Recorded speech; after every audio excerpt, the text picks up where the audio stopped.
Hello everyone, this is the part 1 of Lab 3. As the usual setup, the MSP430, which is right now here. Capacitor, those are 300 ohm resistors to control the brightness. Red, green, blue wires connect out to this LED right here, which is, this makes it a little easier to see, reflecting off the paper. So now you see it's completely red. And it's a time control PWM, so as time progresses, the color of the LED should change gradually. The flickering we are seeing right now comes from, again, not the LED period itself, but rather the camera. If you see it with naked eye, without the camera, not through the lenses, it should be totally fine, as you don't really see any flickering. Okay, now it's purplish and it's getting less and less red and more blue. And as it changes, it actually becomes completely blue. Alright, so that's part 1. And now I'm gonna do part 2, which I'll go ahead and compile it right here. This is part 2, I think. Yeah. So part 2, let me run it. So part 2, what we're supposed to do is there's a built-in temperature sensor inside the MSP430 board, the chip. So the board is supposed to sense the temperature and display its color, blue being the minimum, and red, as I put my finger on the chip, they should reflect the color change. You see now it's completely red. It's because I set a smaller threshold just because it's easier to show the temperature change. If I let go of it, the temperature takes a while to drop back down to within threshold, but it should change in a bit.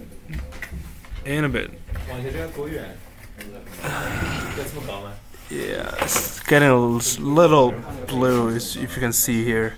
It's getting bluer and bluer.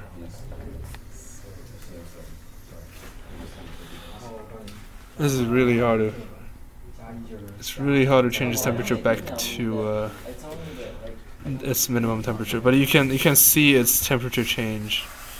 And as the temperature is dropping, it kinda there are some glitches, just because we're using a single capture of the ADC, so the value it gets is not taking an average of, so sometimes it gets a little error. Oh, there we go. You see that complete blue? Right. Okay. So, yeah.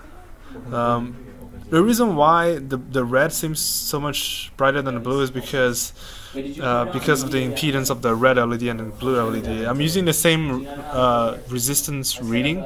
That's why the red changes, red appears to be much brighter than the blue. I mean, I should have used a larger resistor for the red. There's also this bonus part, which is essentially just this lab, but with a pulsing function. So basically, the temperature, how should I say it? The intensity of the light of the light goes to minimum, and then goes to maximum again. Alright, it's giving me an error saying I can't. Let me compile this again. So it's like supposed to be pulsing, so it goes from maximum, from, let's say your color is half red, half blue. It's supposed to go set this as maximum, go to completely off, and then back to this value. And then after you do that, it samples the temperature again and changes accordingly. So now it's calibrated to be blue. As you can see, the temperature drops from maximum to minimum gradually and comes back up. If I put my finger on it, you should see the color becomes redder and redder. You see that? Now it's becoming completely red. And it's pulsing. Yep. So, here it is basically. Thank you.